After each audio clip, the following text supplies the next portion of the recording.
line. And if you give we a liquor, that is merely a hiccup. Look, you win the little battle, you lose the war. It's the same result every time. Everybody sing. Here come the West Indies. Here come the West Indies. Them rude boys gonna get you by degrees. Here come the West Indies. I'll tell you now. Here come the West Indies. Here come the West Indies. Them bad boys gonna bring you to your knees. Here come the West Indies. Special request to the Trinity posse. And what about the Guyana posse? And what about the Jamaica posse?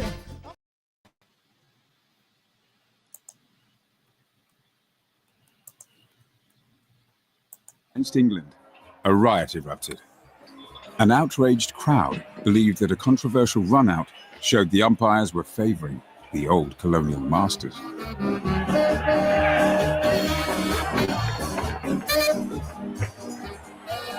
A month after the riot, West Indian writer C.L.R. James published an open appeal for Frank Worrell to be instated as captain. Frank Worrell is at the peak of his reputation, not only as a cricketer, but as a master of the game. Respect for him has never been higher in all his long and brilliant career. The authorities finally relented, and Worrell was appointed captain for the West Indies tour to Australia in November 1960. That was really a great turning point. You know, now we can be all selected on merit. And yes, we accept that there are going to be batsmen or bowlers from each ethnic origin coming in. And that would help us to be stronger as a team and a unit. Leading his team off the plane in Australia, Worrell was fulfilling a dream for black West Indians begun by Leary Constantine. For the first time, their cricket team would be chosen on ability alone. Worrell assembled a young side featuring batsman Conrad Hunt and Rohan Kanhai, and fast bowler Wes Hall. He wanted it to represent the Federation's new spirit of unity, and even included former captain Jerry Alexander. Also on their tour was a brilliant young all-rounder from Barbados. Gary Sobers had already hit the headlines 2 years earlier when he broke Len Hutton's record test match score. His 365 not out against Pakistan was the first test century this 21-year-old had scored. And when I got to 364, I just pushed the ball in the covers, and before you look up, Clyde Walcott was down on me. I took off and ran down the other end, and the record was broken. The crowd was so overjoyed, and for about half an hour they were out there lifting me up and cheering.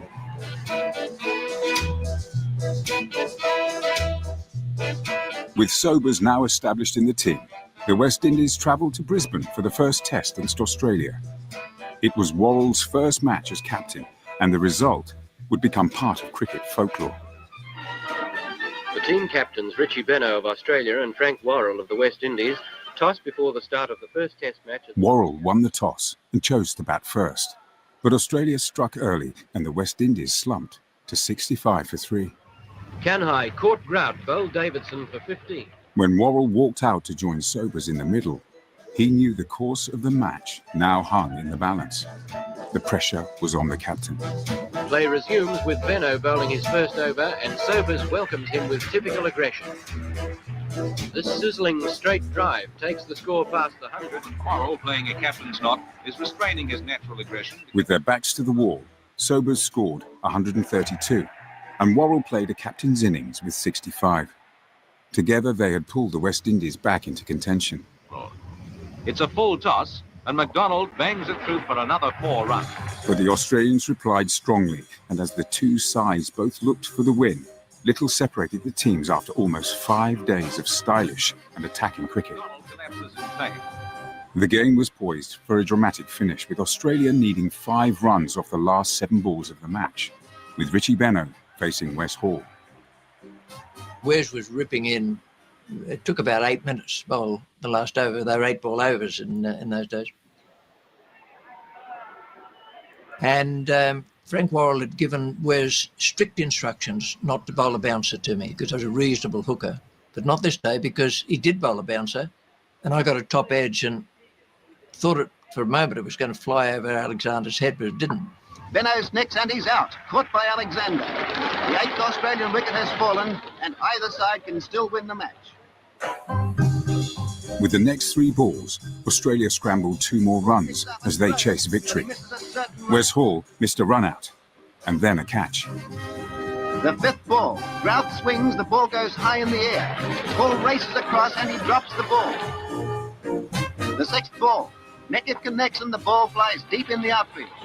They complete a 2nd run. The scores are level. The 3rd run will win the match. Mecco full slogged Wes to deep mid-wicket. Conrad Hunt chased it. The groundsman there had apologised to me earlier. He said, oh, there's something wrong with the mower. I haven't been able to cut the clover. And this thing stopped in the clover a couple of yards from the boundary. Conrad Hunt picked it up and they're going for the winning run.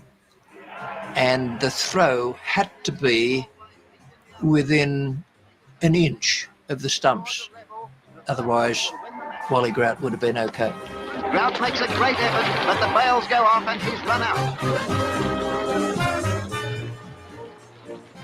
With the scores now tied and pressure mounting, Worrell had some advice for Wes Hall. When Frank Worrell went to him and says, the only thing I have to tell you is if you bowl a no ball, you know what would happen. You will not be able to go back to the West Indies. Ball bowling the 7th ball to Klein. And that is when Wes Hall said, and he planted his foot about 4 feet behind the crease to make sure that there wasn't a malignant umpire out there. And when he bowled it to Joe Solomon at square leg, we thought it was all over because square leg is the hardest place in the world to hit wickets from because all you can see is one stem. And here's the single that wins the match. And for Joe Solomon to hit that one stump was absolutely remarkable, knowing that the batsman was going to run under all circumstances. This was the first tied test in the history of the game, and it set the tone for an enthralling series. Despite eventually losing the series 2-1, Frank Worrell was hailed by the Australian press as an inspirational leader and applauded for the exciting brand of cricket his team played. The campaign to appoint Worrell had been vindicated. And we drove through the streets of Melbourne, thousands of people. People don't want us to leave. West Indies cricket start to rise from 1960. Back home, they were hailed as national heroes. There was now optimism in Caribbean society that with the cricket team and the Federation, the West Indies could look to the future as a single independent nation. This was the scene at Palisadoes Airport as a crowd of over 2,000 people awaited the return from Australia of 4 of the Jamaican members of the West Indies Test side. The people of Kingston, and indeed of all Jamaica, wanted to applaud these sporting representatives of the Federation. But after only 3 years, cracks began to appear in the unity of the Federation. Jamaica and Trinidad wanted a greater share of the political power, which they argued reflected their greater economic contribution. These differences threatened to undermine the union. In 1962, the Federation officially collapsed. And later that year, Jamaica and Trinidad were granted full independence of their own.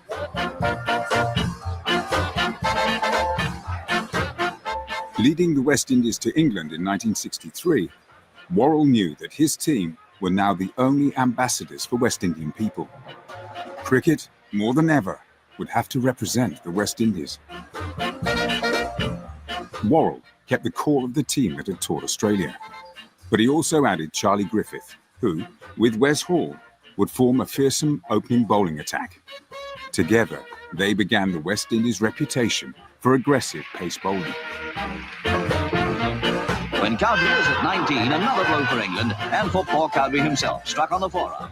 The West Indies outclassed England, winning the series 3-1. The end of Stewart, caught by Solomon off ball.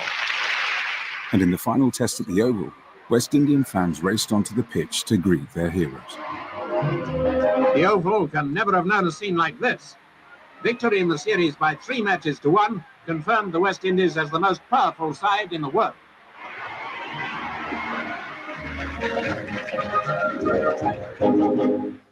After the tour, Frank Worrell retired, and the captaincy was taken over by his young protege, Gary Sobers. King Cricket, Garfield Sobers is his name.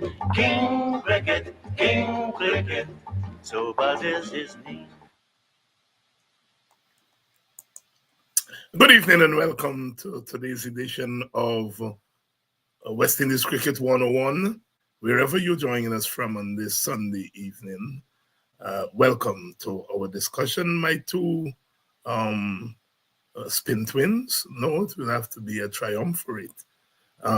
We never had 3 spinners at any time. There was Ramdil and Valentine, and then that was it. Whenever we've had spinners, they've hunted one. But Trinidad, as you remember back in the 70s, had a 4-prong spin attack.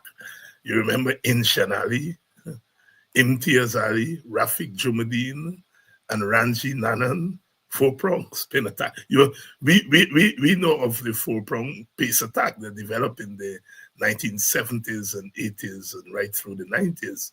But Trinidad had a 4-prong spin attack. Good evening and welcome to Paul. I am referring to Basil Butcher Jr., whose father was on that 63 tour. He missed the 1961 tour. And Dr. Vince Adams, who would have been a little boy at Kushtenborg, listening on the pocket radio as all of this was taking place, not knowing that one day he would be rubbing shoulders with some of these guys. Now, one of the things I have learned I've learned 2 things in my life, in terms of public engagement. One is that you cannot look at things by themselves. There's always intersection. And I learned very early after reading as a schoolboy, Beyond the Boundary, one of my teachers handed me the book and said, read this. And when I saw the title of the book, I said, well, I understand. I was just in, I think, 3rd form or something like that. And I think it was one of my English teachers, Paul King, who handed me that book. And he was a guy that always took us above where we were. We used to be reading Derek Walcott's plays, and one of the hardest books that I ever read.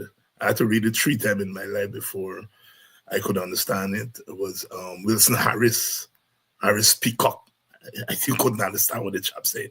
But from reading Beyond the Boundary the first time, I learned about the connection between and among things, so that cricket by itself is not just a game, it's connected to so many other things. And the second thing I learned much later in life is that one of the things that builds a nation is that you repeat the glory of the nation over and over again, intentionally so. All right.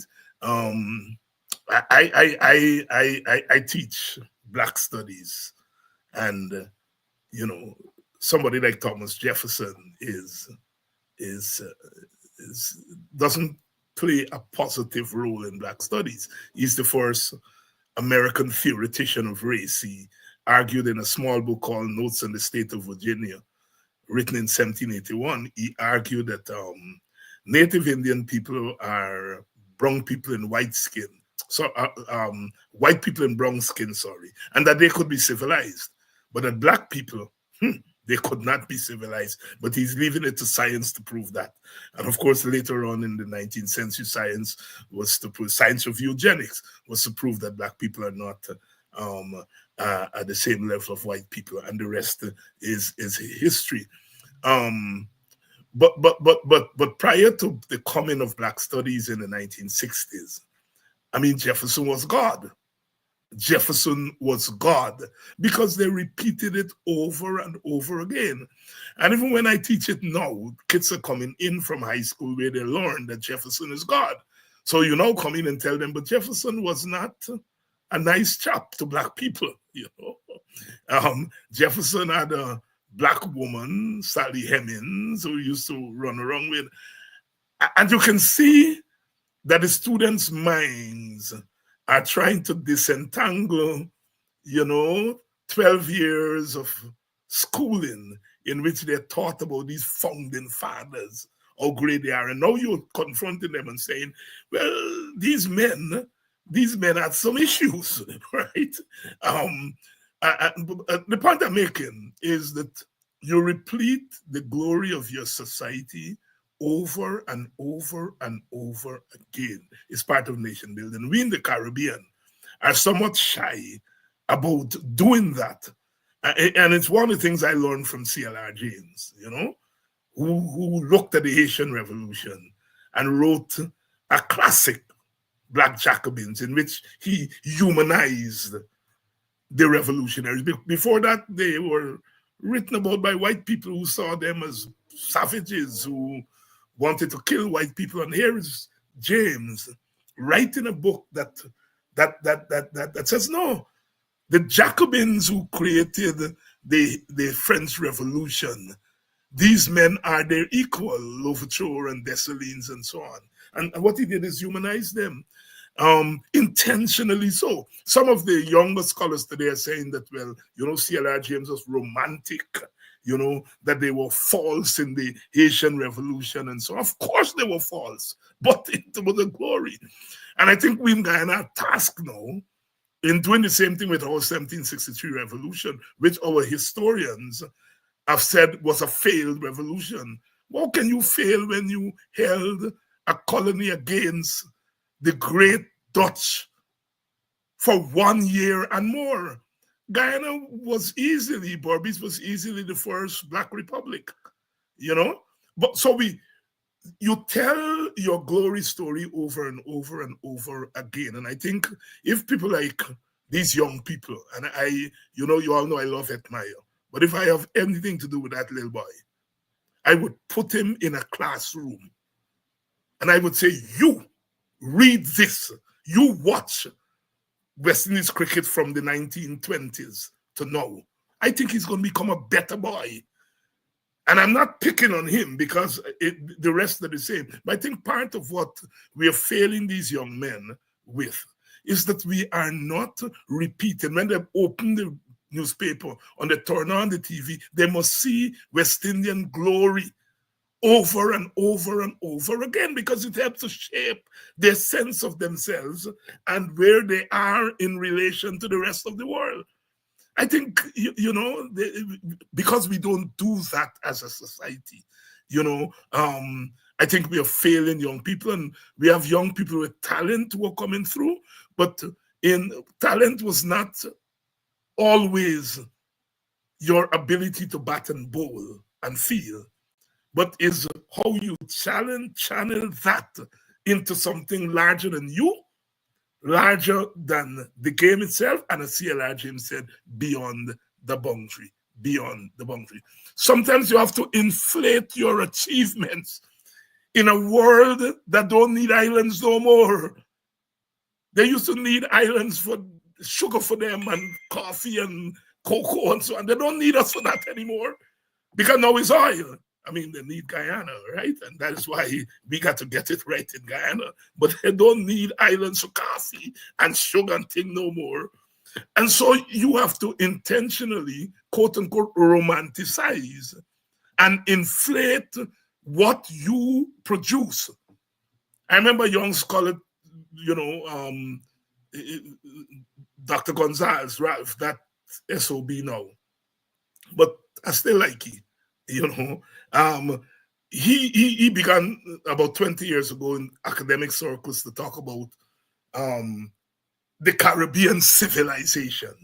And I remember some young scholars are saying, well, they don't like the term civilization because, the Europeans use the term, Jefferson used it, you can civilize native Indians. And so they say it has a negative connotation. And some of us argue, no. We have always had to take European things and put it to stand up. Because Europeans are always walking on their head back in the colonial times.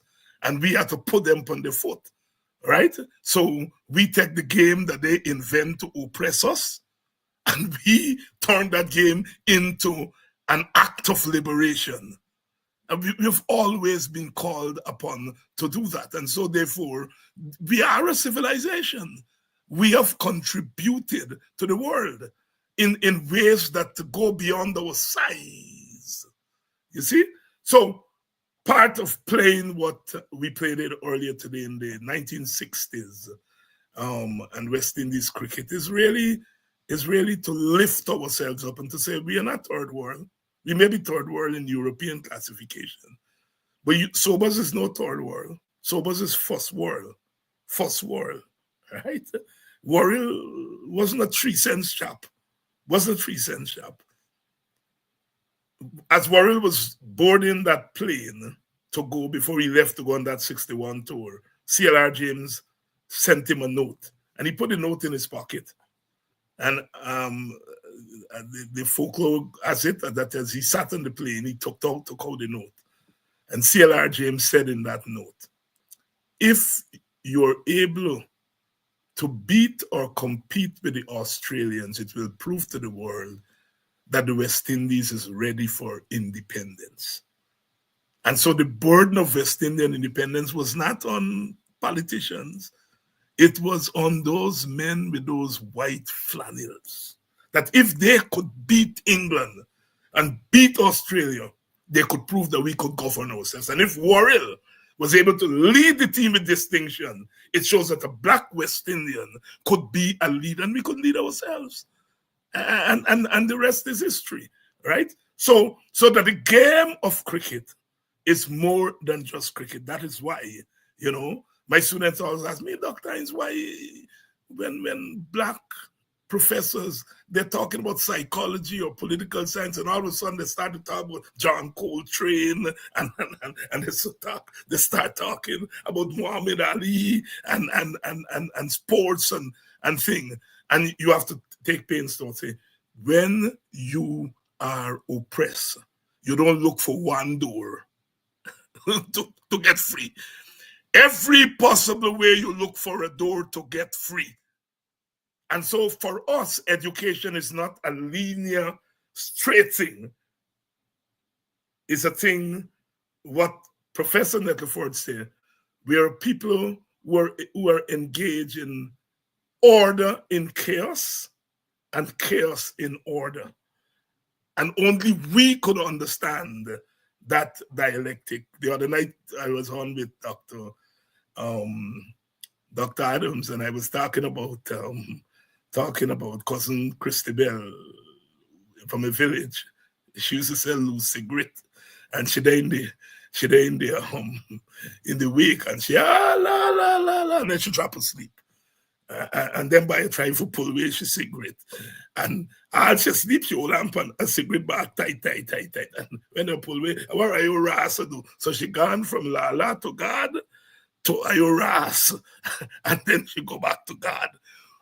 Only we West Indians can understand that order in chaos. Are we for God, but are we cuss next minute? And we cuss and for God, and so on. And Cousin Christy Bell and them used to say, God go understand. The Bible says understanding God. So when we say, are you ras? You go understand. Good evening, and welcome to Politics 101. Let me bring in the expert, because I am no expert. I'm just a little boy from Buxton trying to rub shoulders with these big boy Butcher. I think it was 1970. We were playing in Trinidad, and Basil Butcher, he made a century. His son gonna tell me, but in that year he made a century. And we had an ignorant by name Mantul. When we say ignorant, I don't mean ignorant in white people's sense. Ignorant Mantul, you batter all the time when you bowl him. He said, me know out. and you bat, and you grab only 3-4 times. And when he done, he pick up his bat and he ball and he go away. And Mantle, he got tight tongue. So he come there and he said, I gonna go out me to the Orange Garden, Orange will talk about, and then there, I'll be a little by Orange bowl him 4 or 5 times. Here he tell Orange, you not gonna bowl me today because Basil Butcher. Basil Butcher. So you have a Basil Butcher Jr. and you have a Vincent Adams. Them boys, no cricket good. Don't worry me. Me is a little boy from Boxing Line Top. Orin Newton, good evening, my brother. The security chief. I hope you're keeping things secure because we're going down to the home stretch. And we got to secure ourselves. So I hope you get the security apparatus ready there because you got to get security not just for Norton. Because if you go in as a coalition, you got security for Norton, Nigel, and a fellow named David. Good evening. Hey, gentlemen. Good evening, Dr. Hines. So Dr. Hines, what with Adams? You don't want me as part of your campaign or what? But you got to get security for Adams to buy. You got to get security, Mr. Newton. You have to have security for Adams too. Yeah, especially them guys got me on the radar, you know.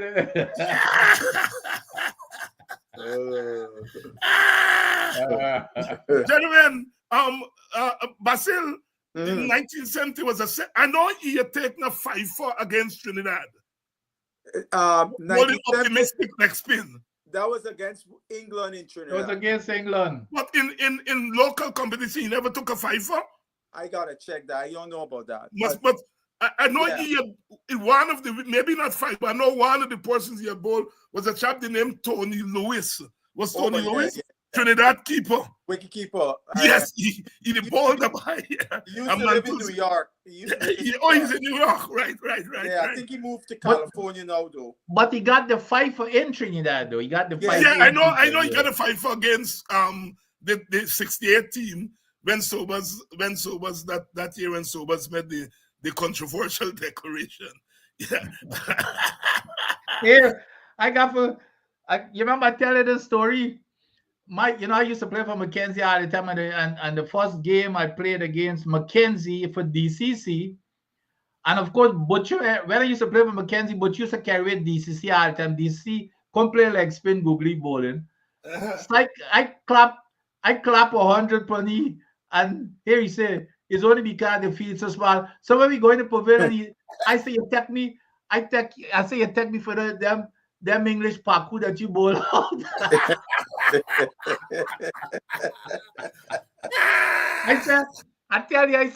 I said, but you have to know that I learned from the best. But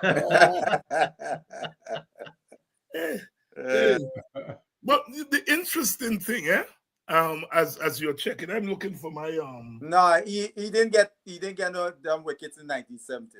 Wasn't 1970? Well, no. When did he retire? He retired in 70, right? 71. 71.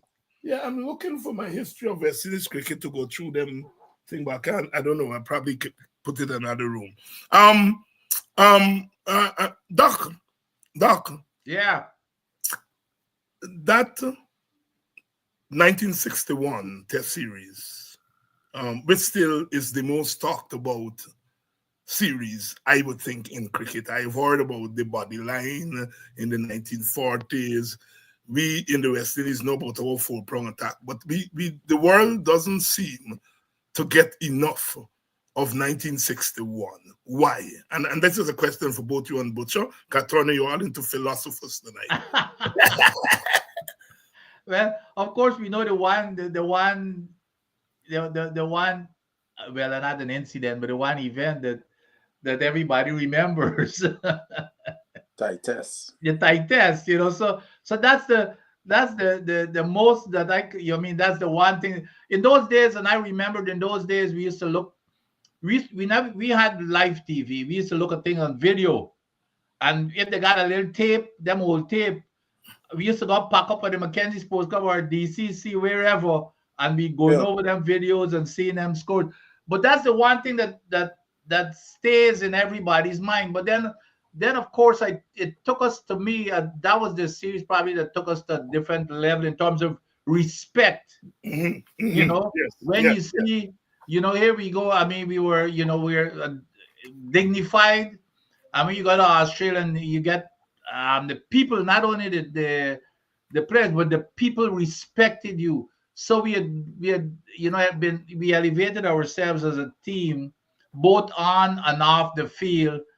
And a lot of it had to do, I always start with the leadership. It's just that we had the kind of leadership at the time that was necessary in this guy named Sir Frank Worrell. You know, he who brought that dignity to the team. So more than even the results, it was that respect that he brought to the team, and just everybody just fell in love with the team. And then of course we always remember the Joe Solomon run out. Right. And of course, this is the turn of the 1960s. We are grappling with the Federation, trying to bring the West Indies together as one nation. A lot is happening. We are coming out of the 1950s and we're moving into the period of independence. It's quite a period in West Indian history. And so all of this is unfolding against the background of what is happening in the larger society. Basil Butcher, why is it that we cannot get enough of that series, and in particular the tie test? I think from a world cricketing perspective, it's the tie test, because I think, if memory serves me correct, it was the first ever tie test in Yes. Has there been any other, Basil, before you finish? Yes. It's Pakistan and Australia, I think, or India and Australia. One of the two had a tie test in the 80s. Okay. But that seminal moment in terms of the tie test from a world cricketing perspective. However, from a West Indian perspective, here it was the first time we had a captain of African descent who was leading the team on a tour, a series. Because we all know George Headley was the first person of African descent to captain the West Indies team. But here was the first time we going on a tour and we have a captain of African descent after all the hue and cry that had been going on for years, right? And then the incident of the tie test. And also it was a relatively young team, and there were some top performances.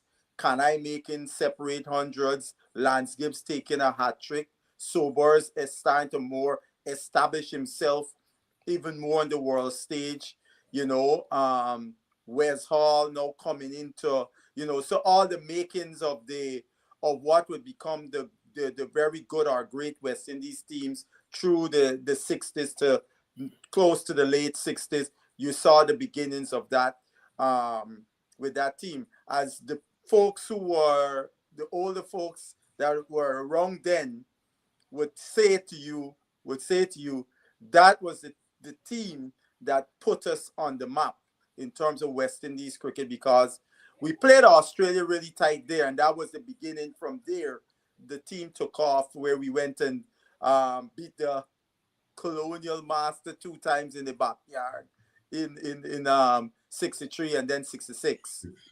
So I always tell people that to a certain generation, that West Indies team is the greatest West Indies team ever. All due respect to Lloyd's teams, because of the circumstances that surrounded the wider society, coming out of colonialism, becoming newly independent nations, and those teams made West Indians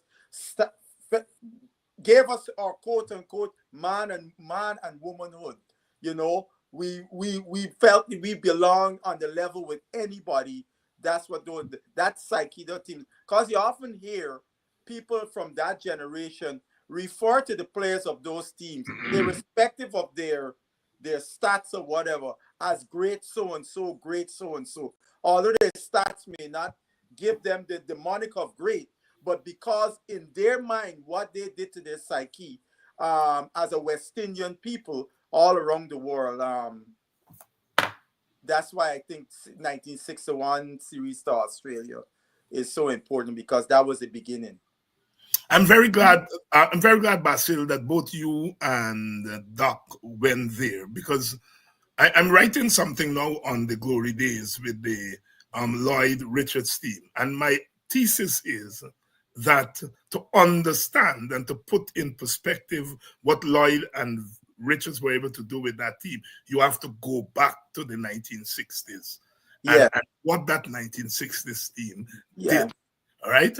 And my argument as a social scientist is that the Lloyd Richards phenomenon could not have been possible. Correct.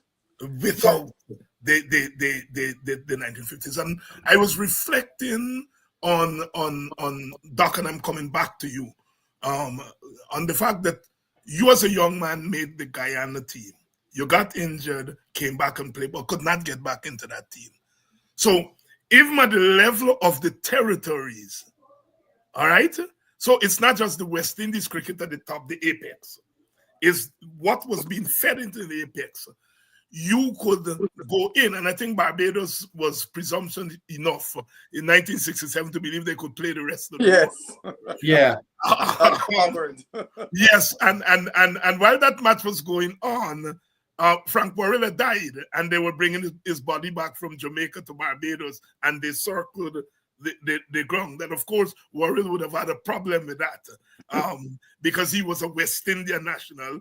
Remember, he's Barbadian, but he lives in Jamaica, working at the university and playing for Jamaica. Mm-hmm. And Rezal had played for Trinidad. Yes. Walcott had played for Guyana. Right. So it was a period of regional integration. And so as we talk about the great West Indies team, we often do not talk about the great riches we had in our national teams, right? I heard you guys talk about Mears, who played with Addy. And I met one of his daughters years ago, and she would talk about her father. I've read about Mears and things, but I didn't know he was that good until she was relating to me what he said, and then here Addy talking about that those guys would have walked in to this West Indies team. Yeah. Because Dr. Hines, I went to see the premiere of Fire in Babylon. Because it premiered right in New York City at the Tribeca Film Festival. So the producer and the director was there. So after there was a question and answer. And my question to them was, how come you did not include the 60s team upon which the shoulders the Clive Lloyd and so team stood on? And he said it was a matter of budget. But I think the guy was a great Viv Richards fan. Because one of my other disappointments with that Fire in Babylon, the architect of the team got a smidgen in Clive Lloyd. Yeah. You know what I mean? You'll hear Richards and all the others talking more, and there was this one small part that Clive Lloyd got to speak. Because as I'm watching the show, I'm saying to myself, where is Clive? The show went for a good 15, close to 20 minutes or so. And then we see Clive Lloyd. And then it was for a short time. And we didn't see Clive Lloyd again. So, I mean, Lawrence Shaw and me had a conversation about that film. And Lawrence Shaw said to me, young Butch, I mean, I like it. So I said, why you don't like the show? Why you didn't like it? He said, because, and for the same reason I asked, he said, because we stood on the shoulders of your father, Gary and Rohan and Lance and those guys, and they were not acknowledged in that show. So he said for that reason, and I say, Yaga, the only way we can get that is a Caribbean person gotta make Thank you very much. We have to tell our own story. Let others tell it for us. That's it. But I think Dr. Hines touched on it, and we've touched on it in several of these programs, where it's not just the physical ability of being and I think that's what separates the two teams, the 60s under Frank Ward and Clive. There's no question in my mind in terms of just the the physical attributes. That Clive Light team is going to be a tough team to get a better team. Right. What is the the circumstance under which these guys played at that particular time? And you always said that, right? That's the thing that we need to inculcate in the upcoming players, because what that brought about is the pride, the value of pride that team established there on the front court. And that's the kind of thing that I don't think that the younger, that the up and coming cricketers, it's all about money. And I hate to say it, but it's all about that. But we need to let them understand that pride, playing for your country and for the region, is much more important than money. Go ahead and make your money. We all support you. But don't take your money, and because you get the money, forget about what brought you there and the people that you represent. And I think that's the core part of our conversation that we're getting at.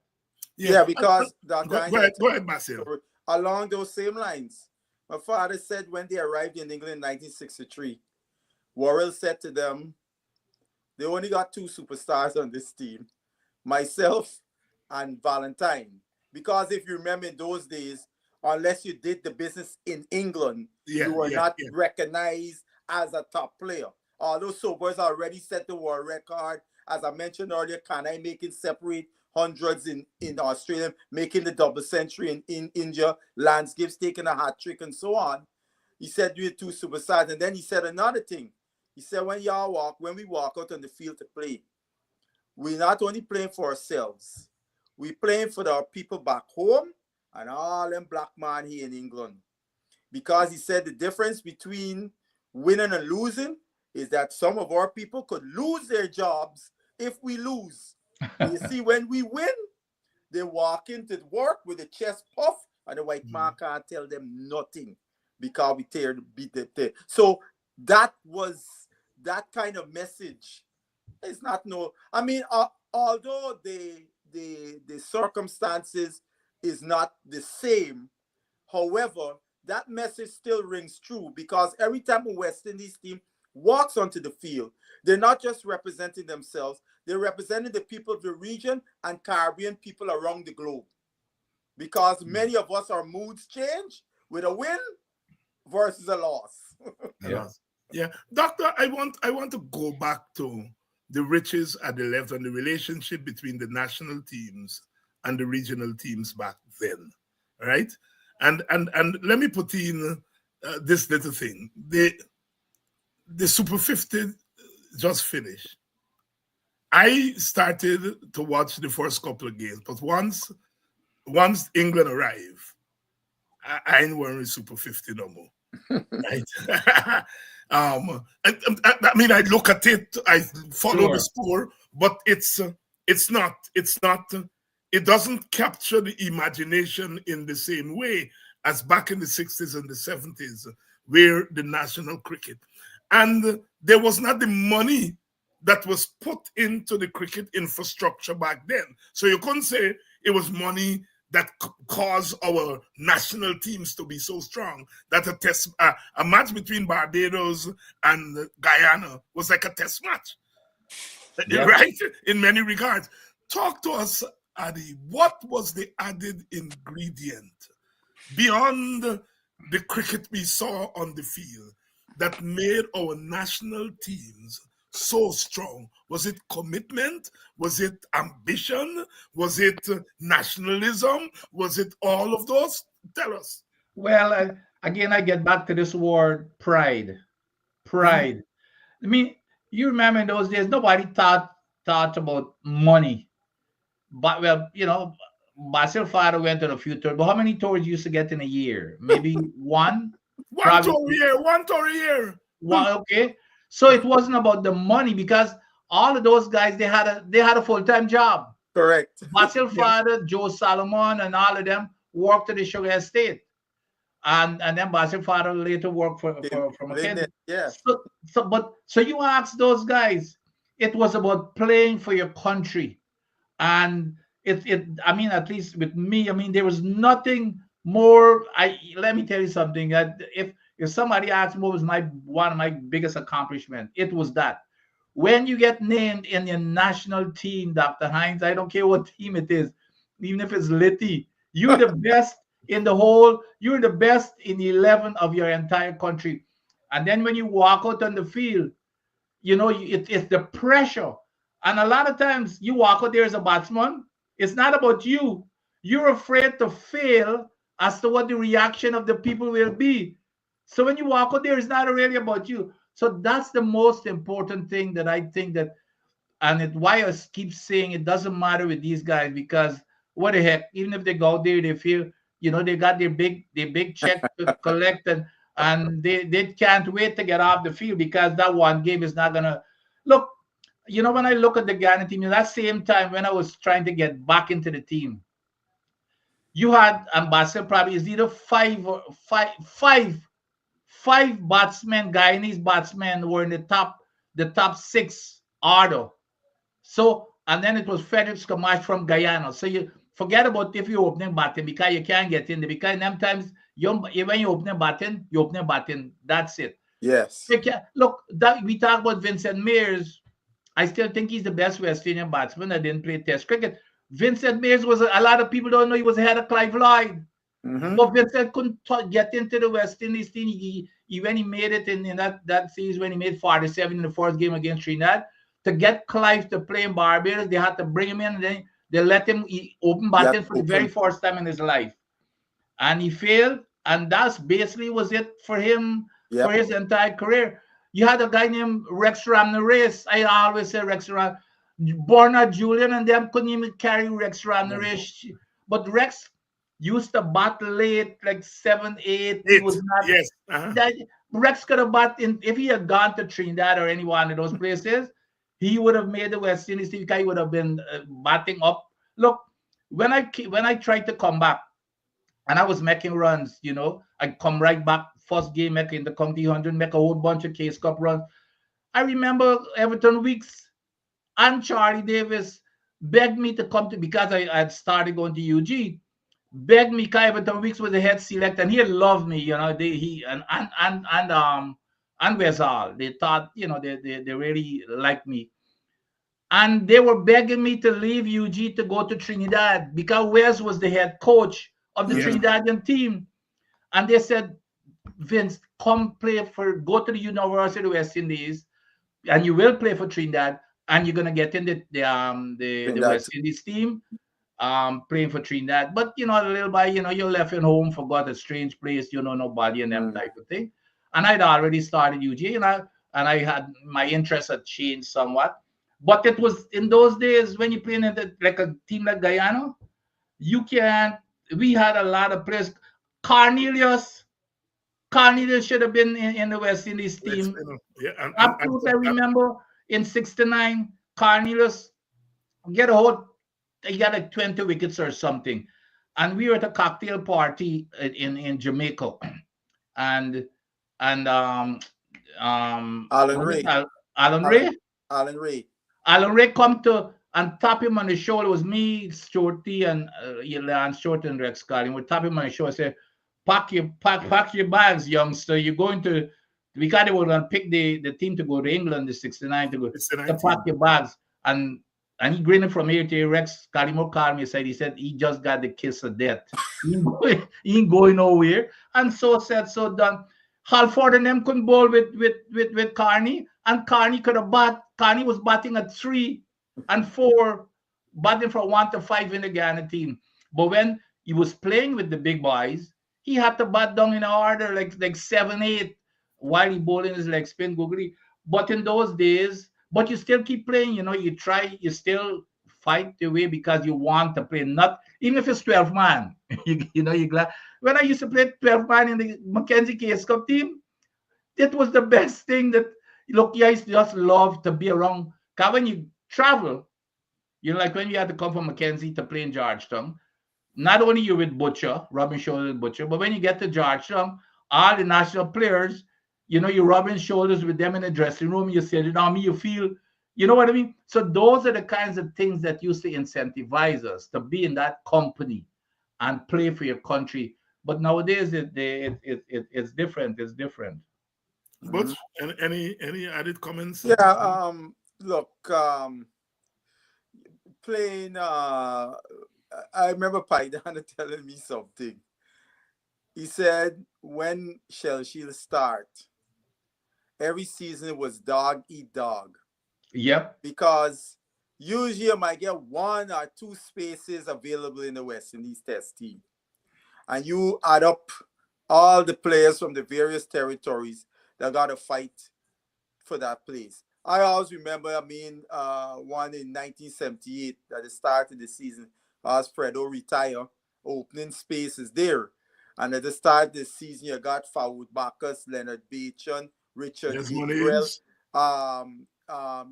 Lockhart Sebastian, Basil Williams, Richard Austin, Haynes, and Alvin Greenwich. Everybody. So every week I remember I look in the papers to see who make runs. That's right. Checking, you know what I mean? Me playing, but I looking to see because I got me favorites, right?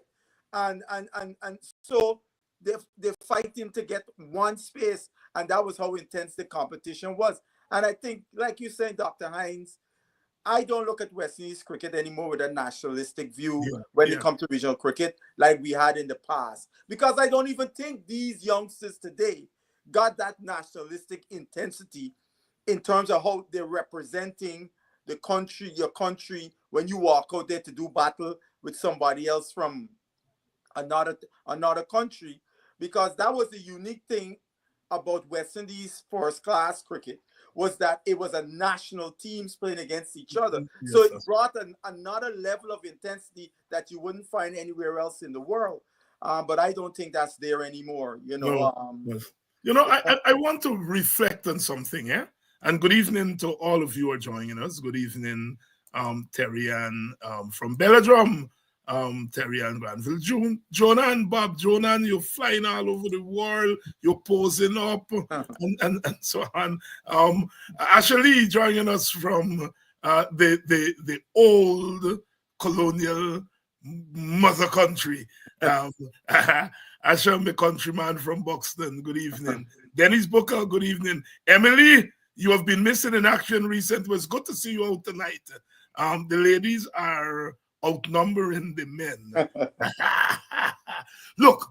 But Dr. Hines, just quick, I don't want to forget this. As Vincent was talking names, Leslie Amsterdam. My father spoke highly of Leslie Amsterdam. Marcel, you took the word out of my mouth. My father told me, he said, Steve should have played more, and he was not an opening batsman also. He was a middle order batsman. But how is he going to get in when it's Butcher, Kanai, and Solomon in the middle? Mm-hmm. You took my thought out of me, Marcel, because I was just about to say exactly what I was just about to say here. Big Marcel is going to disagree with me because his best batsman after the top would be Les Amsterdam. He always believed. Yes, he always. Les Amsterdam was one of the greats that didn't get a chance. Was a batsman. Yeah. And the few times Amsterdam got to play, he got 100 in a game. 100. Yeah. I think. And what a wonderful team or something like that. Yeah. What a wonderful human being. And I had the opportunity of interacting with him as the conflict there was unfolding over the last decade in Guyanese cricket, and he was still very active. And so I got a chance to talk with him a lot because, the guys would invite me to some meetings to, share some perspective. And that man is sitting on a font of knowledge of the game. He comes at it not just knowledge as a player, but also as an administrator. And he has a kind of folksy, because as you all would know, he stayed on the ground, and I found that his knowledge of the game was incomparable. Leslie Amsterdam, and he was a great gentleman, really. Oh yes, one of the gentlest human beings. And in the couple of years that I interacted with him. Look, as everybody knows my politics and knows that I was an anti-Burnham person in terms of Guyanese politics.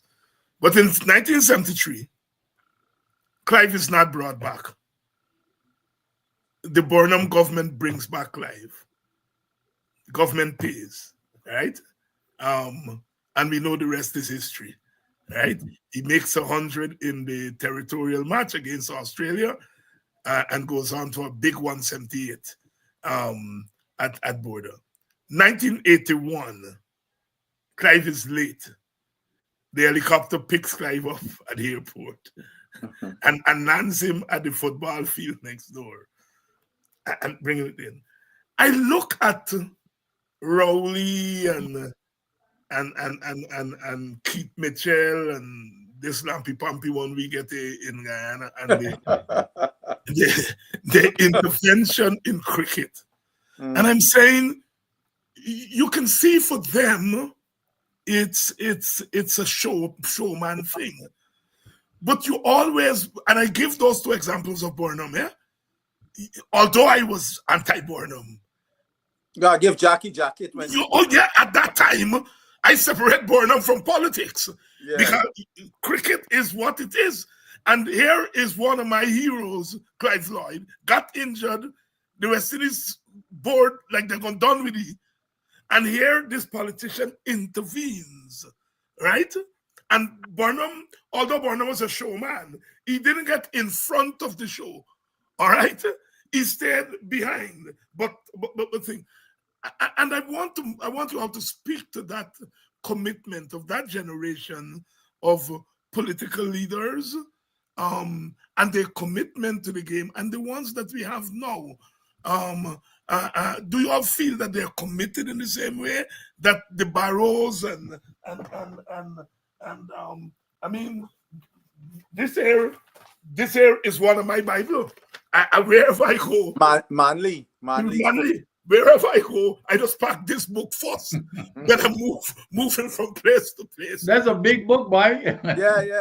It's a big.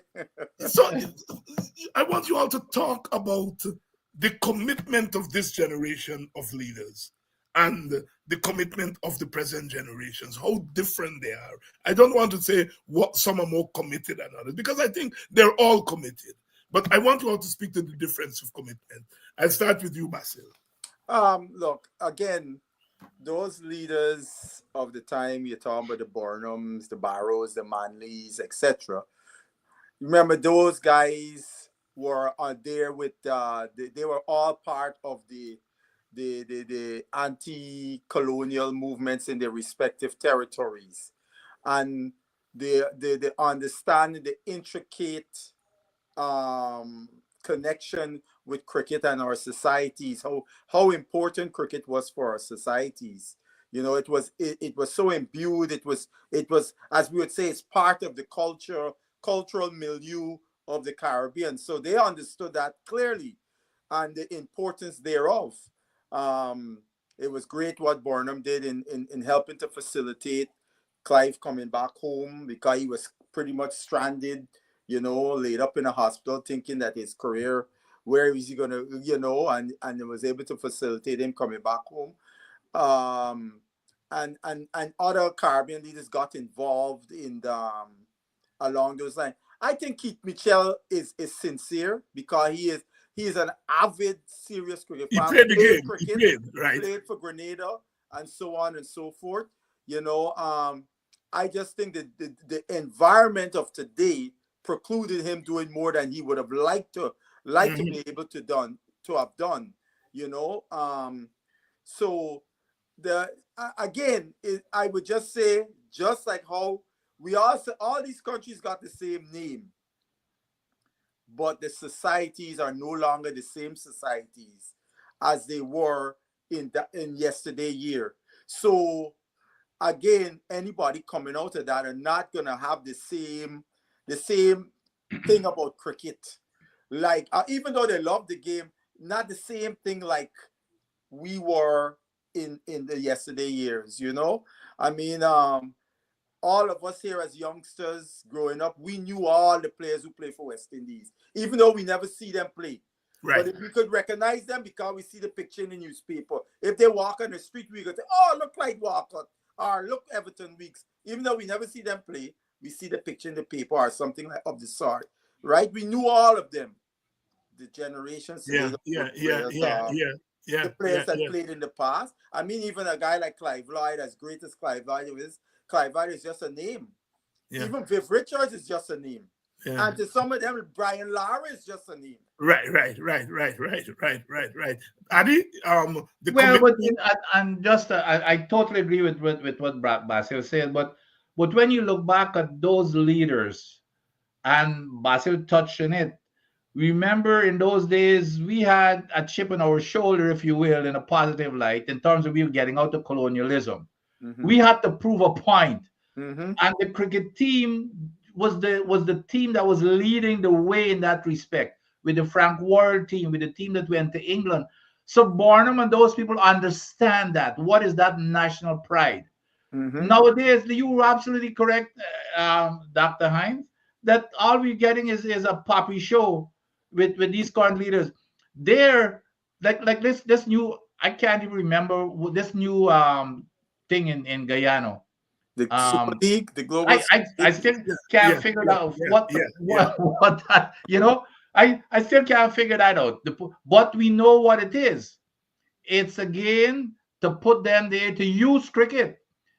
They're using cricket to bring in the money and to promote themselves. Promote themselves politically. That's what this is. In those days, Barnum didn't bring home Clive Lloyd to promote himself. There you go. Barnum bring home Clive because he knows the value of Clive coming and the what he's gonna bring to the team, the West Indies. You can't leave out a man like Clive Lloyd just like that. He knew that it wasn't even about Clive Lloyd personally, but he knew what Clive's value was at the time, and he decided whether it's a chance or not. But he said, I think it's the right thing to do, and I'm gonna do it. He didn't do it for himself, but it's the opposite to what we're seeing with these jokers that we currently have. It's about themselves. It's promoting themselves. Yeah, because the thing about with the Barnum, the Clive, the Guyana board is actually who approached Barnum. There you go. Yeah, they approached Barnum and said, look, we need help here, and Forbes came through. Yeah. Good evening to all of you. Ahmed Usman Chaudhry from Bangladesh. It's good to see Bangladeshis on the program here tonight. Nice. Of course, Bangladesh is touring the West Indies. That's right probably why he's paying attention. Good evening, Usman. Terry Weeks, my brother from the United Kingdom, the music man from Mocha, you closed down the show tonight to come on to the program. Terry has this big music program, and it's like a group of them. And I have a good friend who's part of the group, and he plays music, and they have virtual parties. And, nice. And so on and thing. But I was told that Terry would close down his program to come to Politics 101. Wow. And I didn't know he would. Right. So he's on with us on Cricket Tonight, and he's a Mocha man. Good evening, Terry. Ralph Fredericks, good evening. Ralph is Lester Bird. Lester Bird played for footballer. I understand he was very good because he told Lester Bird told me that he used to bring it. I met him one time in Antigua when I went, and I was introduced to him, and he was telling me, I used to bring it, young for Yeah, but my good friend you would have played against him when you I didn't play against him. I think he had gone away to study by then. Yeah, I played against my good friend Vance Emery. Vance, yes. Vance Emery was a solid batsman. Player, yeah.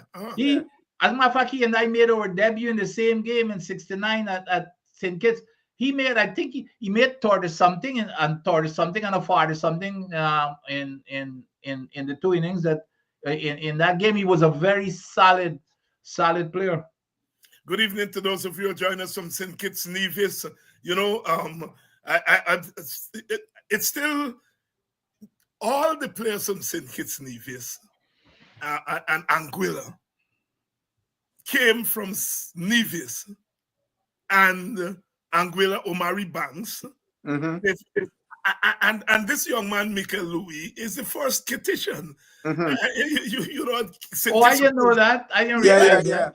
Yeah, all from, the others would come, such as the first one was El Comendo Willett. Willett in 73. From Nevis. From Nevis. Nevis. Then you had Keith Atherton also from Nevis. Right, from Nevis. Stuart Williams from Nevis. Stuart Williams also from Nevis. Right. Carl Tuckett. All of them. And well, Carl Tuckett played one day. But in terms of test match, he didn't play. But they came from and even Anguilla, Omari Banks, who I think was such a promising cricketer and just left, and he's now a big musician. Right. He was part of this guy Casey Carty, although he's originally from Anguilla, his family there, Anguilla. Right, Anguilla. They emigrated to St. Martin. Right. So Michael Louis is the first actual kitchen. I didn't realize that. I never realized that. Actually, the very first kitchen. Yeah, it's amazing. I mean, Victor Eddy, who I'm sure you all know. Oh, yeah. I know Victor. I always thought that he was West Indies material. I mean, Victor Eddy, some people say that Victor Eddy should have gone to India with that second 11 team under Alvin Kadicharan. Right. Yeah. I know some former West Indies players that feel strongly about that. You know, there were some negotiations in that selection, I would say, because there was a guy from Jamaica, they call him Farmer Brown, Errol Farmer Brown, but I really know who Errol Farmer Brown. He got selected, and the guy who was a backup wicketkeeper, Randy Leon, ahead of Paidana. So they say that there was a negotiation between Joey Carew and Joe Solomon to the run. You know, that has been reputed. You know, because I remember when the next year Guyana played the Shell Shield, and the old boy was the manager for the team in '79, and Guyana played Trinidad. And Shivnarine batted, and he chipped down and he missed the ball. Randy Leon is a keeper. He got up in the air, the ball passed through and got for 4 bites. And Payana started sitting down next to you. But your white turned to Pay and said, you see, that's that shite that went to India in front of him. Hey, but Basil, y'all tell, there was a guy who made his debut also in that '69 that I thought would have definitely played for the West Indies. A guy by the name of Livington Sargent. Yes. That guy, he was ahead of Allen. He made 70-something in both innings against us. And I tell you, he danced up Ramnaresh, English, and Blair. Yes, I mean, he was a good player of pace bowling. Good player of pace. Roughed them up. But I thought that he would have made it eventually in the West Indies, but just to give he didn't do very well. He just disappeared. A lot of those guys, they came in, but they couldn't have the sustained performances. Right. Consistency in the Shell Shield. And you know, again, it was high competition, and you know, as soon as you slip, you slide. That's right. You had Basil. I remember them times. You know, I see these guys getting in these teams, making a 50 or a 1 or 200. In those days, you had, you had Peter Lashley. Every time he turned on, he's a double. You had Mac Morris, and you had this other guy, Renford Pinnock. Them guys, Morris Foster. Every time. You dealing not only with the Guyana batsman, but you got people every time you open the papers, boom. Them buys hundreds all the time. Like Basil Fadi used to say, if you make nobody remember if you make 100. Vincent, Larry Gomes' elder brother, Sheldon was a field dog. He could have field. Oh yeah. He got a double against Jamaican. Yeah. And he was one of the best fieldsmen. I see that. Oh yeah, because I understand. Oh yeah, he played with me in under 19 a couple of years. He played 2 times. 2 times he played. No, he was. I understand whenever West Indies was playing Trinidad, when he was playing, he would always be the emergency fieldsman because of how good he really could. Yeah. Good evening, Robin. On Amsterdam, we were just talking about your father, and Robin is saying here that his father was a good player. That's why, as I said, we live in a small society. When you're talking name, you gotta be careful. Yes. Robin, thank you so much for gracing our show. As I said, I knew of your father when I was a boy following cricket, but then I got to know him over the last decade. He was a wonderful chap. Yes, Basil. I remember my father's last match, our second to last match at Bordeaux against Trinidad in 71. We make 106 or something, and he was 90 not out overnight. And we coming in, me, my mother, and my other brother Brian. We coming in with my father. And let's see, you know the main gate, you know the bar, the bridge, you know they got the bars there, right? Yeah. We're sitting on the bar, and when he see, he say, "Hey, Butch, you bring your family to see you bring up the 100." That's my first memory of Leslie Amsterdam. That was my first memory back in 71. He was a great, nice, and very nice. Yeah, Robin, say hi to your daddy for me, man. I haven't been seeing him in recent times because they solved the cricketing now in Guyana and so on, right? But he was an advocate for. Is he still in Guyana? I think he's still up to a couple of years ago. I know he was still there. Huh? Who are you talking about? Which Amsterdam? Leslie Amsterdam. No, he's passed for years now, man. Oh, he's passed. No. You're talking about his son, Adrian. I'm talking about his son. Yes, his son. Adrian. Okay. Adrian. Yeah. Yes. Good evening to you, Samuel Mingo, Walter Sandiford. Good evening, Reginald Broderson. Good evening to all of you. Adrian, that's his son. Yes, right. I know. And is that Reginald Broderson who used to be the PS? I think. Yeah, I know him very well. Speak for yourself, Mr. Broderson. Are you the PS? He's a man that always visited DCC. He's a DCC fan. That's how I know him. Brothers, we've had 3 days of Test cricket, and whatever one can say, it was Test cricket. It was Test cricket. I mean, there are always things to say that we didn't like or didn't go a certain way. But I am satisfied that it was 3 days of real Test cricket. And what would I give to see the Hetmeyers and Purans and the rest of them going through that grilling. All right? You look at Mikel Louis. A lot of limitations, but stuck it out. Graves, I don't think, is what we would call a naturally talented batsman, but character, guts, perseverance. And I don't know if it's because I get old now, right? The dazzling shots, I still like to see that. But I want to see grit. I want to see character. I want to see commitment, you know?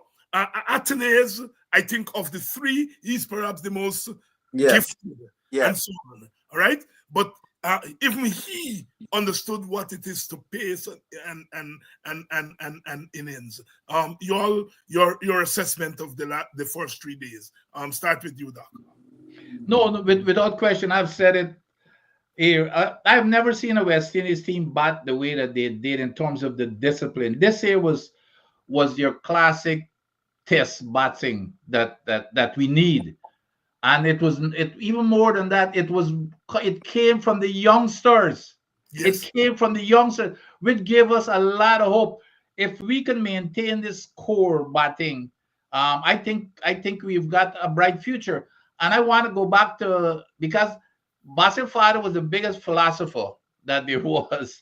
And yes, and when I look at the two guys who got out in the 90s, and as soon as you see they start getting a little, what you always say, you got to get used to making 100. When you see you getting out, so you're not accustomed to making 100. But when you're used to making 100, it becomes a norm that going, you get the 80s and 90s, 100s is gonna come, and you can see the difference with Greaves. Greaves just come off with 300s to him. Right. He knew exactly what it's going to take. But the other two guys, when they're approaching, it's just, you lose concentration, but nevertheless, they're going to learn. But this Greaves guy, very impressive. But here's the other thing that I would like to point out. For all the years, with Brafitt, Braffett still has his technique is shocking. Braffett is still leaving that gap between his bat and pad. And if you look at the difference between him and Louis, if you look at it, Louis is a natural front foot player, but every time Louis plays in the front foot, that bat is tied up right next to his pad. And I cannot believe Braffett is playing all of these years. And every time he goes out there and he pushes, he leaves that gap. So all you got to do is just keep bowling him that off cutter. You know, you set him up with cutter, and you bowl that off cutter, and he's gonna go right through. How many times have I seen him get out like in that way? And this is a guy who's supposed to be the main steer. You can't be having that flaw in your technique because you know the other team. These guys have figured that out. For every single team, they've figured it out. So I'm kind of shocked that he still hadn't learned. But I really like. But the one thing that was disappointing to me, in as much as the bowlers bowled well, from the first, I thought that they were gonna go after them with the short pitch deliveries. It's only late. It's only today, this afternoon, they start shaking. I thought there's a Bangladesh team you're playing, guys. You've got 4 quicks in your team, plus Greaves. Go after them with a short pitch ball. Get them uncomfortable. Get them early in the back foot. Because when you start committing to the back foot, then you bowl it up to them, and you know they're trouble. You sit in the but you can see that these people they're going to kill you with spin. But you hit them. So I'm hoping in the second innings they've learned from this afternoon, seeing what happened. I hope in the second innings when they put them back in, they're going to come more with the short pitch deliveries. But I just want to ask Vincent a question, and then I'm gonna get after the answer. I made a point to people that when they were talking about Louis and Athanaze, I said, God, there were some of these guys of the opinion why the coach didn't send out a message to tell them to calm down and so on. I said, hold on, gentlemen. Both of these guys have scored first-class hundreds, right? So the resource for them here is for them to fall back to what they did in the 90s in their first-class hundreds, and to follow, to try to replicate that template. And then once they break the seal in Test cricket now, they have them now a template in Test cricket to also men telling me stupidness. Vincent, isn't that correct? Oh, absolutely. And that is why you see, and you know, like your father said, it all comes down to you see, like in first class cricket, you could get away with that. In our thing, you know, you get your 90s, you're anxious to get your 100, you pelt it. In this kind of cricket is different. That is why your father always say you got to get accustomed to making 100. When they start making 100, you're going to see it's going to be. And again, I compare it to Greaves, right? Greaves just come off of 300s. Exactly. He knows this here is everyday thing to me. I get to me 90s. It's, you know, it's 100 for sure. But these guys, you know, they're now coming up. They got into the 90s. They got nervous. But I agree with you, Basil. It's your mind works the same way. You know, you get away with it. Whatever you did to get your 100, you hit a 6 or a 4, and you know that's what. But you might be able to get away with it at a certain level.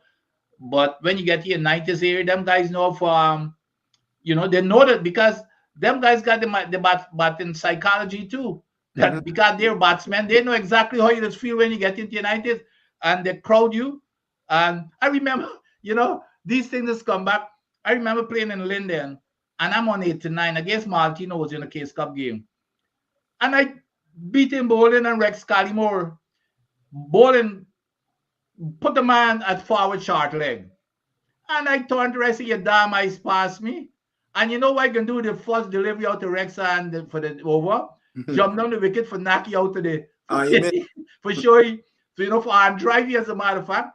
And I arm drive, the ball hit the boy at Senior Midan and hit the pad or something, bump up in the air and get but I did not. But the psychology of those people is to put you in a mode where, you know, well, you know, you're gonna change. You lose concentration. Had he not put the man at Senior Midan, I would have played my normal game.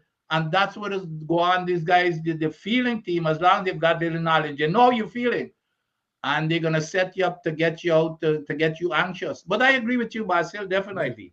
Yeah, because what I'm saying is that even your practices and your previous and if you scored 100, even in club or whatever, those are your resources until you start doing it at the highest level. That's no right. coach could help you and send a message out. You gotta work out that situation based on prior experience. But in the game, you know, as you described, Dr. Hines, I heard some people use the term for Greaves, scintillating 100. Come on, that's and another one, brilliant 100. I call it a fighting 100. Yeah, it was. The guy scored 4 boundaries. You don't use brilliant and scintillating when you hit only 4 boundaries in 100. It was a fighting 100 he scored, and scoring 100 like that, I think I listened to my father.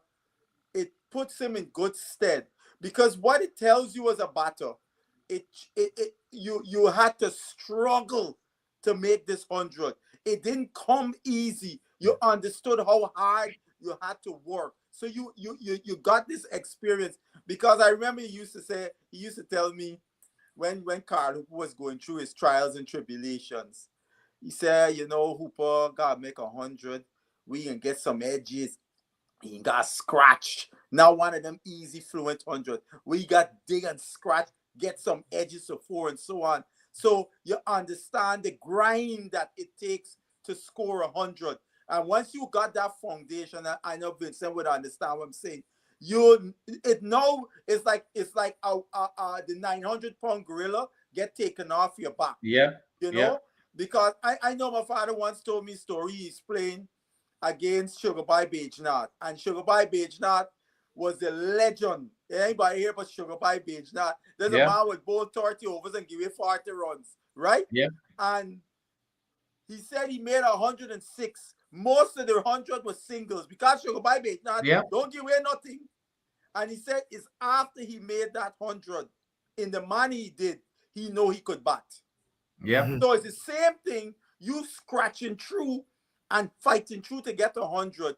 It tells you mentally, I belong here and I could play at this level, right? I am hoping that Mr. Atenes, because this is 3 times now we have seen Mr. Atenes in recent time throw his wicket when he set twice in the 90s, recent series like South Africa, batting so beautifully. Thought 100 was there. In England, I think he made 89 or something like that.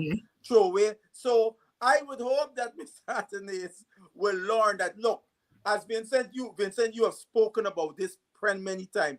The time when Tendulkar was getting out with a certain shot. That's right. That's right. He went into the next test. The third test. In the locker, and said, I'm not gonna, even when they ball it there, I am playing it. Went to make a double century. A double. Mr. Atenes will have to do something similar, in my view. He's gonna put away them sweep shots when he gets into the 90s. Leave them alone and play and get your 100, and then you could take it back out to the closet. Because all 3 times, if you remember, you're out sweeping. Yep. Right? So that's what in his case he gotta do. Louis, I think Louis, I know Louis must feel I had to get this, I want to get this 100 now, we can chip down. He chipped down the wrong way, because he should have chipped to look to hit the man through the offside, because he would have get the full face, the bat and the ball. You know, but he go cross, and so the ball hit the outside edge. But Basi, you see, the other beauty about Greaves, and you talk about a fighting inning. Remember, he batted with the tail, basically. Yes. It takes a lot of people start, well, I gotta up the tempo and all kinds of stuff. Roach did a great job with him. But he batted with the tail to get to that 100. He kept his cool. Nothing. A lot of people would have gotten out of their mode and did something stupid. So the guy, he has really, really impressed me. Greaves, I think Greaves and Louis, I think they're gonna be a major foundation. Louis at the top, and Greaves around the middle, I think they're going to be a major foundation in terms of stabilizing West Indies batting. And if you saw Greaves 300s that he played in the recent 50 over, he batted exactly the same way. The same way, yes. There was no difference. That's what I No noted. difference. That's what I noted. He batted the same exact. It was the same template. And one of the things I looked at for a long time, I've not seen a West Indian batsman pick up the number of twos. Yes. Yeah. He and Roach. Yes. I remember they calling how many twos they had run and how many threes they Yes. had run. Yes. So one of the things it was an attestment to his conditioning, that he had to run a whole lot to get to that 100. He's fit. But he didn't get them. He didn't get the boundaries. There was a lot of running, so it was a testament to his conditioning.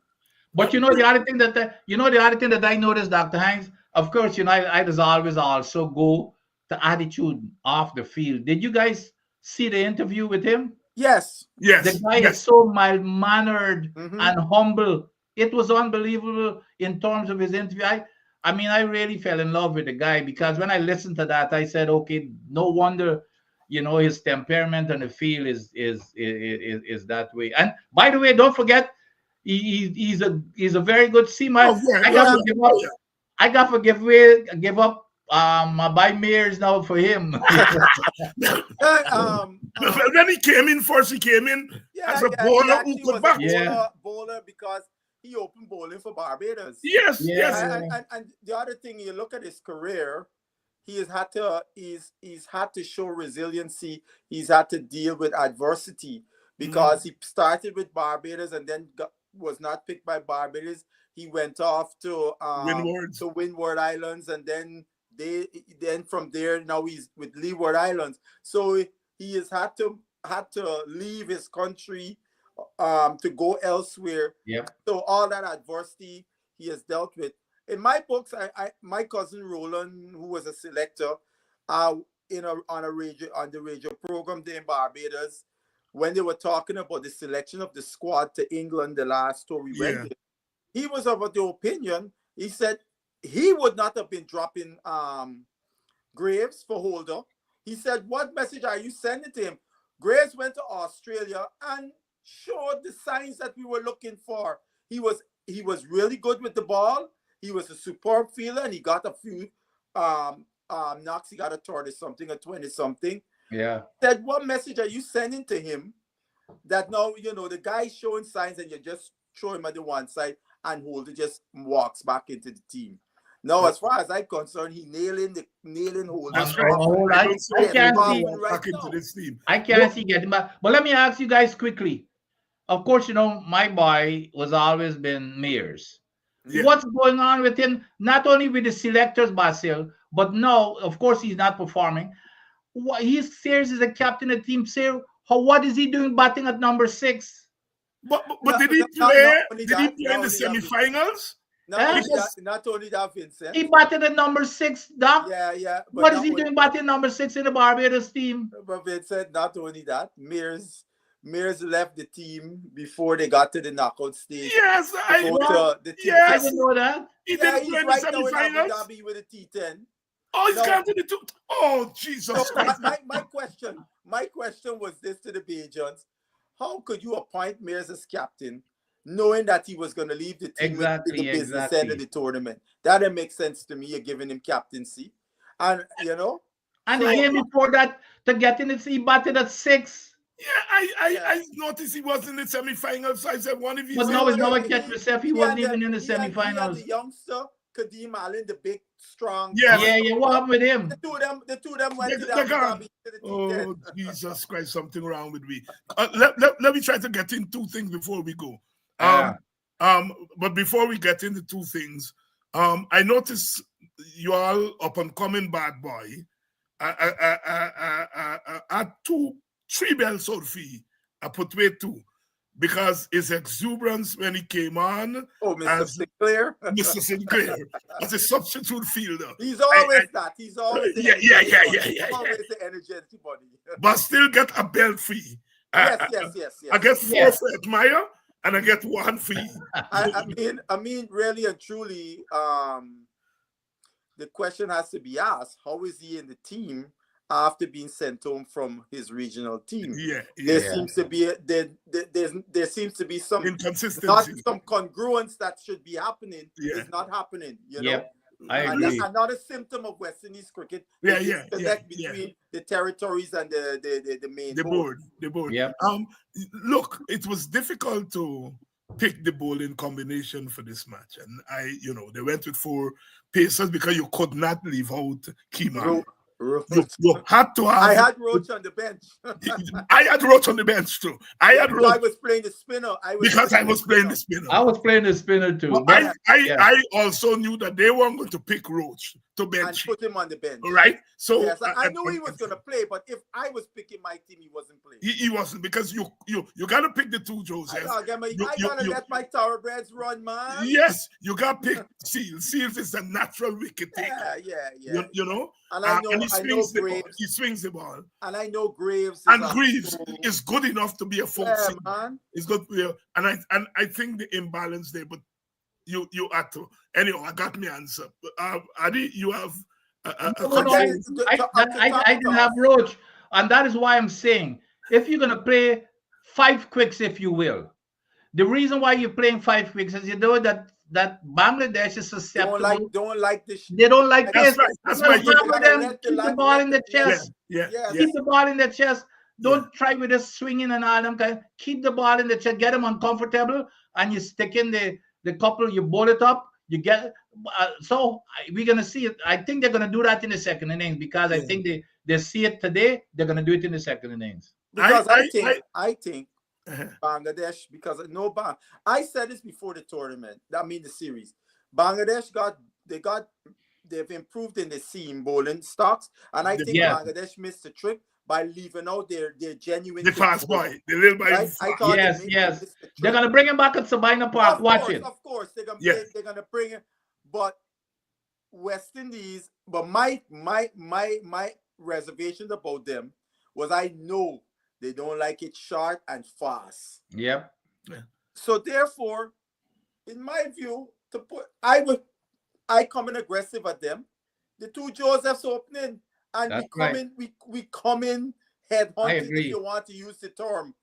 Forward, short leg, and all of them guys close, and you're looking hardly anybody in front of the bat. You're bowling, right. They're gonna be playing from here. That's right. Do that, you know. I mean, yeah. Good evening, Jason Lewis from St. Vincent and the Grenadines. Vincy in the house. Good evening to all of you. Look, I find myself going against the Brotherhood for a brief moment, because as you all have heard me say on this program, I think India getting too big for their pants. Yes. So I was saying, I'm glad, it's quietly to myself. I want hear myself saying that, right? So I'm talking to myself quiet. I'm glad if Australia beat them. Come on, I want the next side here, because that is going against the brother. But after I see Bumrah let loose I said myself, forget about Australia beating them. He is a handful, boy. He is a handful. Your thoughts on what has happened in that test match so far? I mean, it can be very interesting in the second innings, because the meat of the Australian batting lineup is gonna have to face the music in the second innings. Australia now winning the match, we know that, but it's how I think those three guys, Marsh, Smith, and Head, the 3 of them, I think their charge is to, in this second innings, is to put down a stake that they're gonna take into the next test match.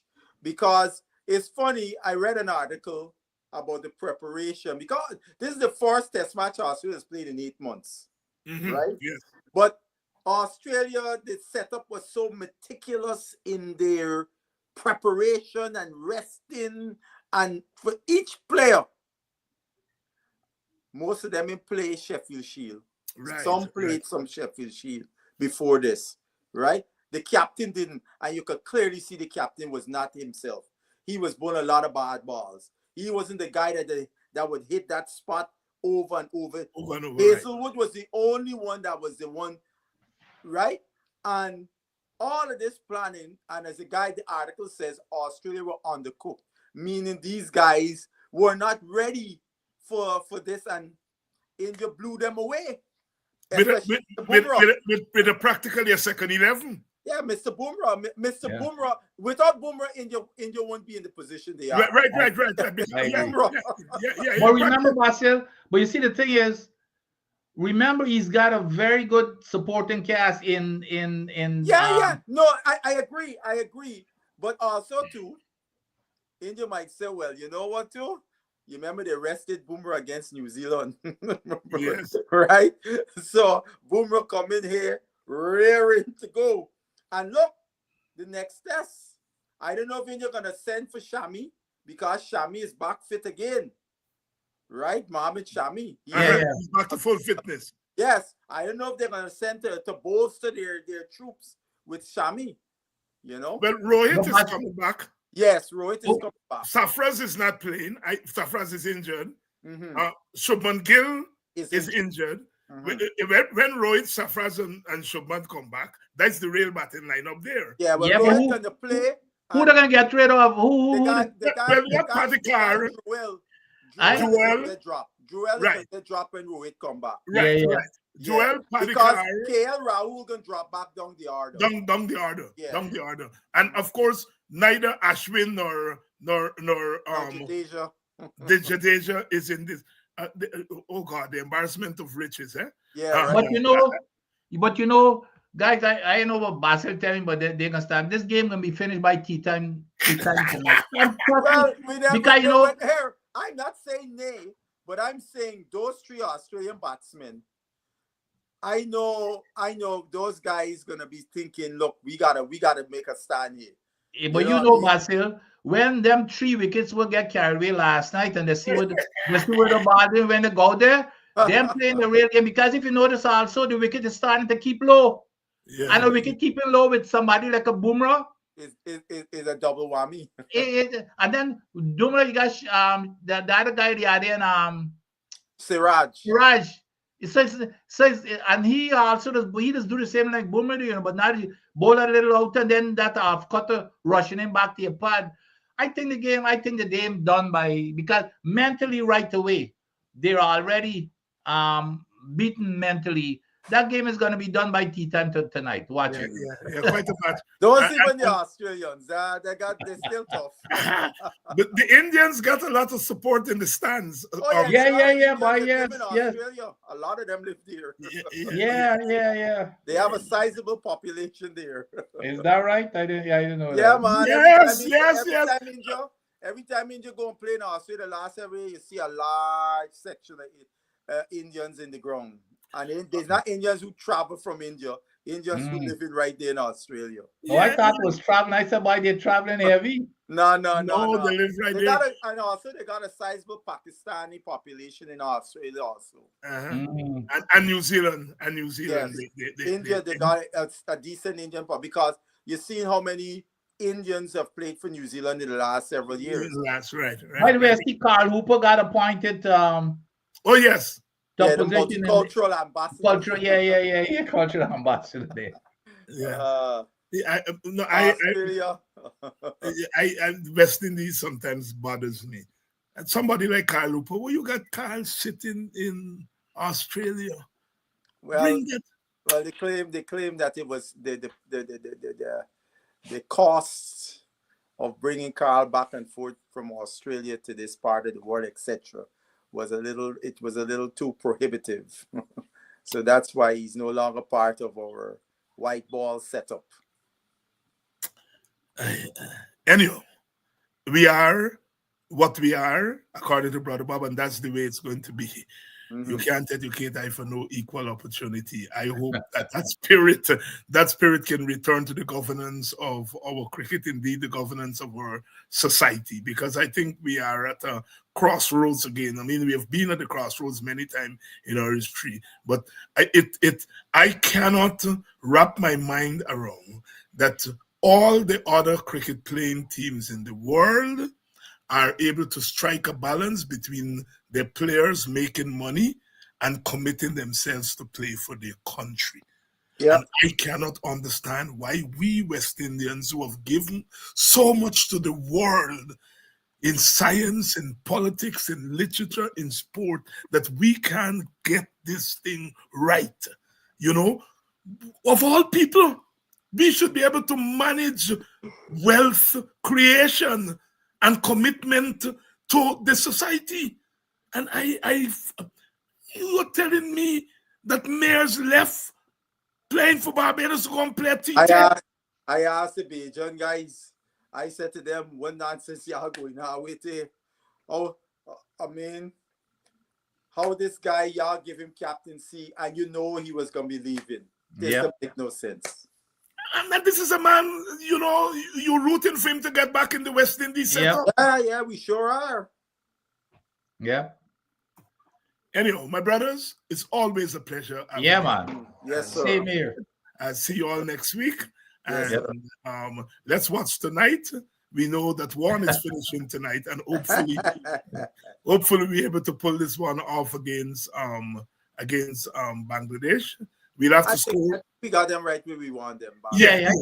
I think the only problem is this: the wicket is not wicket could blow a team. Blow people away. Right. So I agree with what the bowling coach said. We need to bat and score quickly. And give ourselves enough time to bowl out Bangladesh. Yes, I think so. I think if we give ourselves at least 4 sessions, you know, if we score quickly tomorrow morning, with a sizable lead, and then give them a 3-something in 4 sessions and go at it. And I think giving them the short ball is the way to go.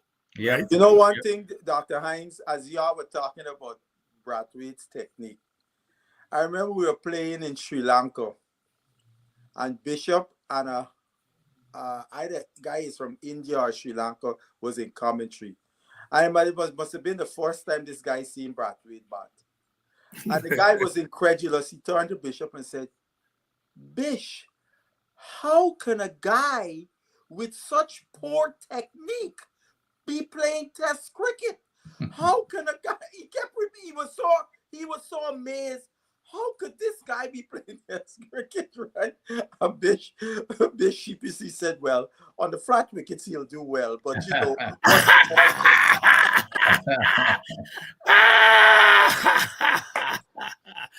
Oh, Bassett Butcher Jr., Dr. Vincent Adams, my brothers, thank you all very much for a very good show. And I'll see you all next week for another edition of West Indies Cricket 101. Same time, same place.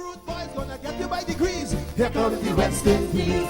And when you're facing the generals, nearly every ball is a funeral. And when we batting, brother, go and put your men on the boundary line. And if you give we a liquor, that is merely a hiccup. Look, you win the little battle, you lose the war. It's the same result every time. Everybody sing. Here comes the West Indies.